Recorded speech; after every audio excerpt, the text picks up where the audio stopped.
ባሏን ያጣች ሴት መንከባከብ በሷ ጉዳይ መቆም ምን ያህል ትልቅ አጅር እንዳለው ነብዩ አለይሂ ሰላቱ ወሰለም ሲናገሩ ጾሞ እንዳላፈጠረ ሰግዶ ሰላቱን እንዳላቋረጠ ብለው ትልቅ ደረጃ እንዳለው ተናግረዋል። በሌላ ሪዋያ ደግሞ ባሏ በሞተባት ሴት ልጅ ጉዳይ ላይ የሚቆም በአላህ መንገድ እንደታገለ ነው ወይም እንደሚታገል ነው ብለው ነግረውናል። ያጣችው የጎደለባት ባሏ ነው፣ የቤቷ ብርሃን እንዲሁም አይቧን የሚሸፍንላት። ለዚህም ነው ነብዩ አለይሂ ሰላቱ ወሰለም በሁድ ዘመቻ በደረሰባቸው ትልቅ አደጋ እያንዳንዱ የሞቱትን ሰሃቦች ለቅሶ ለማስረዳት ወደ መዲና በገቡ ጊዜ በሁድ ላይ የገጠመን ሁላችሁም ታውቃላችሁ ብለው ለቅሶ የደረሰባቸውን ቤተሰቦች ማስረዳት ጀመሩ። በሚያስረዱበት ጊዜ አይኗ ቀኝና ግራ ስትመለከት የነበረች ከተረፉት ሰሃቦች ነው ብላ ስትመለከት የነበረች ሐምለት ቢንቱ ጃሽ ቤተሰቦቿን አጣለች። ነገር ግን ይመጣሉ ብላ ኋላ እየጠበቀች ነበር። በዚህ መካከል ነበር ነብዩ አለይሂ ሰላቱ ወሰለም ሐምለት ቢንቱ ጃህሽን ወንድምሽ ሞቷል ሲሏት ኢና ሊላሂ ወኢና ኢለይሂ ራጂዑን አለች። አጎትሽ ሐምዛ ሞቷል ሲትባል ኢና ሊላሂ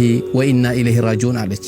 ባለቤትሽ ሙስዓብ ኢብኑ ኡመይር ሞቷል ሲሏት ከነበረችበት በጣም በመጨው በማልቀስ መሆን የማይገባትን ነገር ሁሉ አሳየችና እጅግ በጣም አዘነች። በዚህም ጊዜ የሷን ሁኔታ አዩና ረሱል ሰለላሁ ዐለይሂ ወሰለም ወደ ሰሃቦች ዞሩና አያችሁ ሴት ልጅ እኮ ለባሏ ትልቅ ቦታ አላት ብለው የአላህ መላእክተኛ ይህን መልእክት ተናገሩ። ለዚህም ነው ሴቶች 4 ወር ከ10 ቀን እንዲቆጥሩ የታዘዙት። ምክንያቱም ያጣችው የቤቷን ብርሃን የሆነው ባሏን ነውና።